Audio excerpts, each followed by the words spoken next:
In this video, we're going to take a look at Callifolio Orange. Let's jump straight to the end with my opinion on this.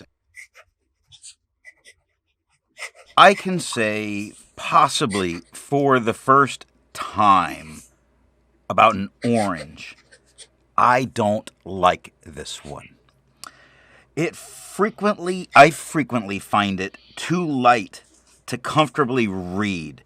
It's definitely, don't do a whole page of writing with this unless you want to cause eye strain. It's quite difficult if you haven't chosen the right pen. It does give a wild amount of tone variation depending on what pen and paper. It does shade even from its darkest tones. This is just an ink that I can live without ever using again. I don't like this one. Although I will say, with the right paper and the right pen, it would work well. I'm just not willing to dictate my life by those two things.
I like to change things up by using a different pen each day. Today that pen is a Cross Bailey with a medium nib.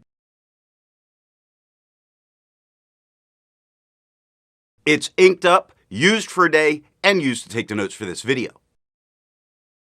To see how I arrived at that opinion, let's take a look at the first writing sample done on Clairfontaine. Looking at the soft fine nib, yes, it's writing. It's incredibly light. This pen really does expose the weakness that an ink will have. And this ink has some weaknesses. Now, it's not feathering, it's not spreading, it is shading. It is very difficult to read.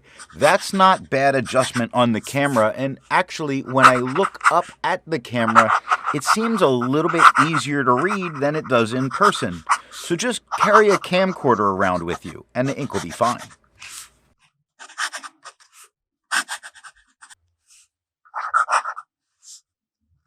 Looking at the broad nib, it is quite a bit darker than we had with the soft fine, and because it's broad and it's wetter, it becomes much more in the readable area. Now, it doesn't feather, it doesn't spread, it does offer some nice shading. Looking at the tone itself, this, while it's much more readable than the soft fine was, still I find a bit too light to really want a whole page of.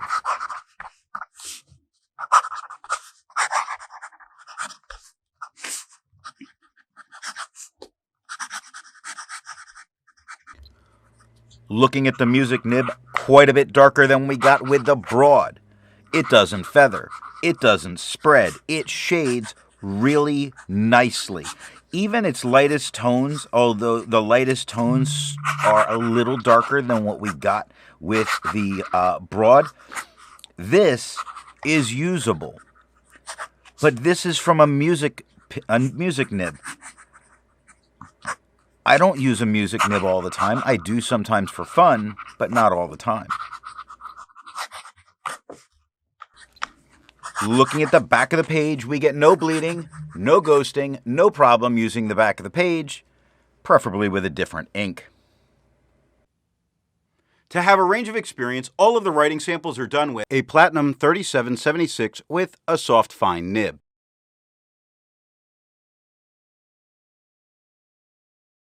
A Platinum 3776 with a broad nib.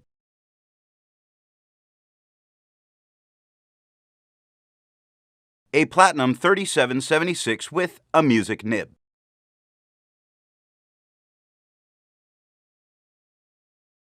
The next writing sample is done on Leuchtturm 1917 paper.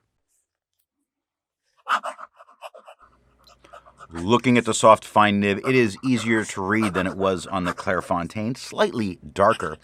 It's not feathering, it's not spreading, and if it is, it's really hard to notice because while it is a tad bit darker, I think, than the Clairfontaine, it is still quite difficult to read. That would hide any blemishes that this ink would have. Now, it does shade, as you see on the fourth line, because that's probably about where we're at. The is quite a bit darker than water, which starts lighter, gets darker as it works its way through the word.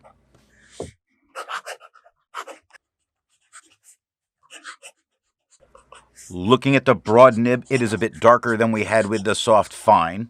It's not feathering. It's not spreading, it is shading, and I think it's shading fairly well. And again, here we're getting to where this is a much more readable tone, much nicer to deal with. I know that there's a lot of people that use fines. I very much enjoy using fines. I enjoy using broads, but I don't want to be forced into one of them. This ink makes me feel like I'm forced into using broads, and wet broads.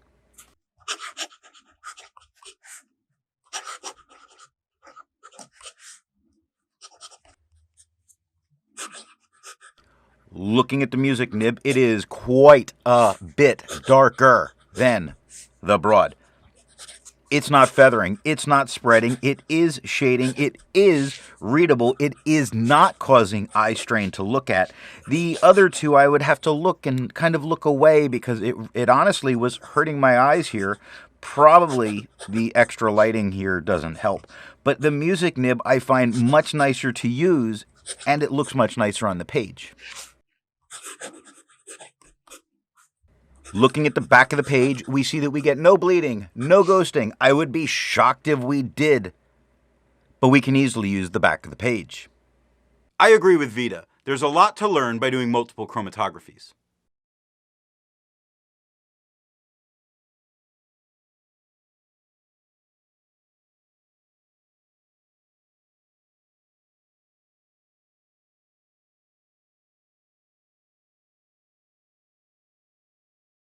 The next writing sample is done on a WritePad's reporter pad. Looking at the soft fine nib, we get a tone that is not as hard on the eyes. It's ever so slightly darker than what was on the Clairfontaine.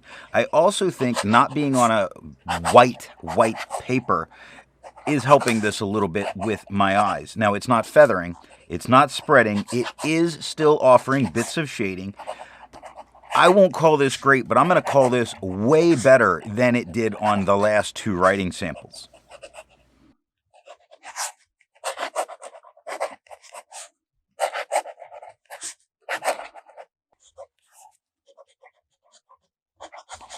Looking at the broad nib, it is quite a bit darker than the soft fine.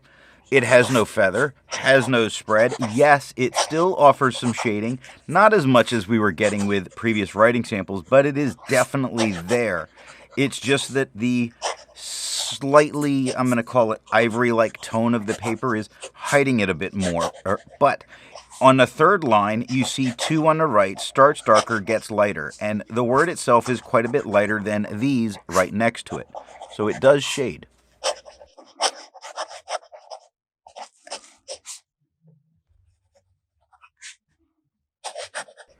Looking at the music nib, much darker than it was with the broad, and especially than the soft fine.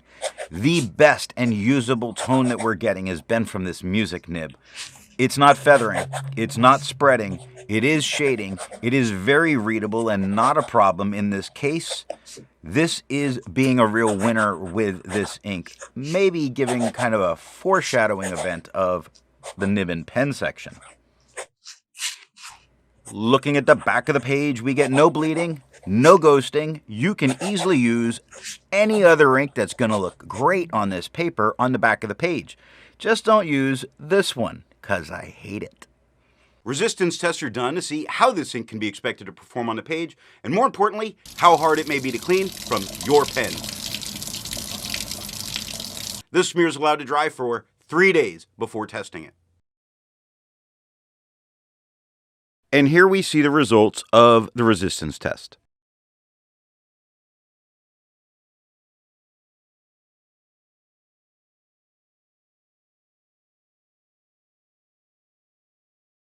The next writing sample is done in a FieldNotes reporter's notebook.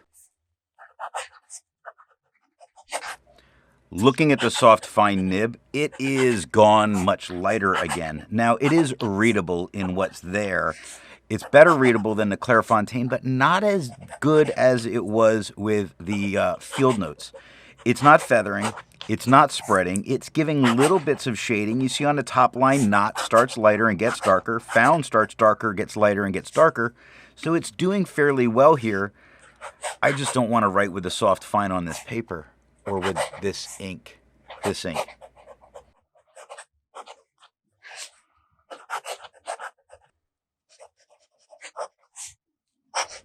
Looking at the broad nib, it is quite a bit darker than we had with the soft fine. We get no feather, we get no spread, we do get some shading, we do get to read what we wrote without making our eyes hurt. I feel like a method of torture could be making somebody read a book written with this ink. I'm sorry, but that's how I feel about it.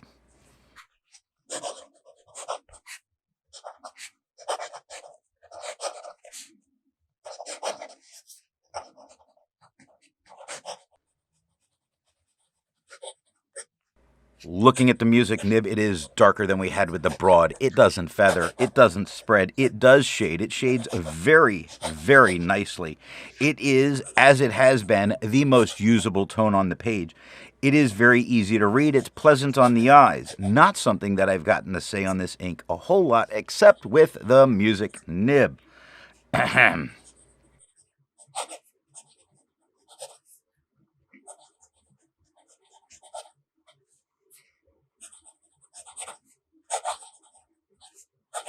Looking at the back of the page, we get no bleeding, no ghosting, no problems with this ink. Easily writing on the back.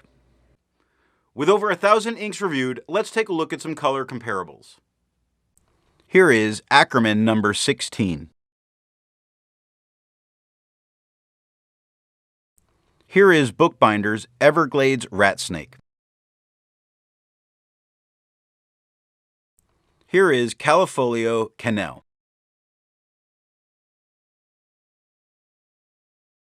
Here is Caran Electric Orange. The next writing sample is done in a Portage reporter's notebook. Looking at the soft fine nib, we get a fairly maybe readable tone. It does feather a tiny bit, but definitely under control. It does spread, which in this case I'm going to say thankfully, because as it absorbs into this paper a little bit faster, I think it's making it a little bit easier to use. So if it doesn't bleed through, the soft fine on this paper might be a winner.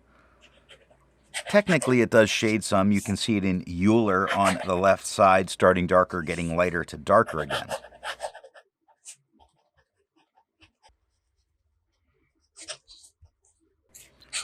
Looking at the broad nib, it is quite a bit darker than the soft fine. It's not feathering. It's not spreading. It is shading. Sure. On the top line, you're going to see indifferent starts a little bit lighter, gets a little bit darker. Other on the second line, lighter to darker. And the E in the middle of those darker letters gets a little bit lighter. So it's technically there, but every time it gets darker, I feel like it might be bleeding through to the next page. Looking at the music nib, once again, we get the most readable tone. That's not really fair because the broad was easy to read. It's only a little bit darker than the broad was. It feathers, yes. Spread, yes. Shading? Yeah, it does shade. Look at unfortunately. Unfortunately, I expect this to be bleeding because it's getting into the page a little bit faster than I would expect. I'm just hoping that it doesn't bleed like a beast. Looking at the page underneath, we see that it did bleed with the music and with the broad, but not with the soft fine. You could probably use the back of this page. I just won't. Looking at the back of the page, you can see that the amount of ghosting you can't write back there. While it's nice to find other inks in the same color family, I'd prefer to find an ink that complements its color on the page. Here's a blue ink by KWZ Azure No. 1. Here is a green ink by Diamine, their 150th anniversary Safari. Here is a purple ink by Noodlers, their Tchaikovsky. Here's a brown ink by Sailor, their Storia Lion Light Brown, a pigmented ink. The next writing sample is done in an Office Depot reporter's notebook. Looking at the soft fine nib, it is a very light tone again, very light. It's not feathering. If it is, I can't see it because it's so light. It is spreading a little bit. I mean, that shouldn't be quite that thick. It is actually offering a little bit of shading. I'm going to say if this doesn't bleed, this is a winner on this paper because everything about it is looking really good. Of course, generally it's been very hard to read.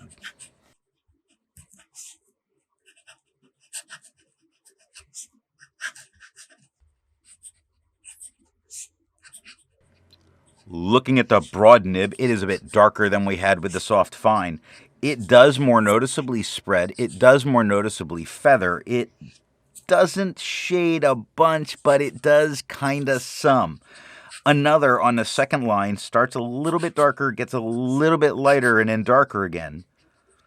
Tack starts a little lighter, gets darker at the K, so technically it does shade, though when copy paper shades, it usually bleeds.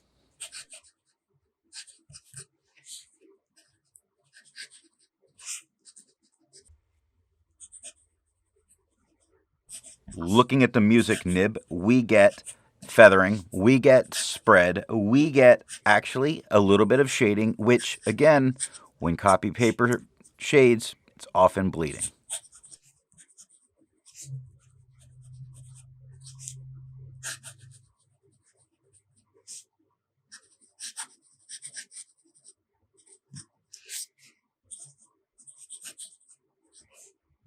Looking at the page underneath, there was only one spot that came through and bled. Otherwise, it did really well. And in fact, not tons of ghosting. The soft fine is the best bet there. You might even be able to use the back of the page. So what nib and pen do I think is going to give the best writing experience with this ink? I feel like there's really only one way to go. Much broader and much wetter for your pen choice. If you go with anything that's medium or dry flow, I'm feeling that what you would wind up with is an ink that's too light on the page to really use. I very much liked how this looked with the music nib, so that's something to take into consideration because they tend to be quite a bit wetter than round nibs. Or just go with that super broad, super wet nib.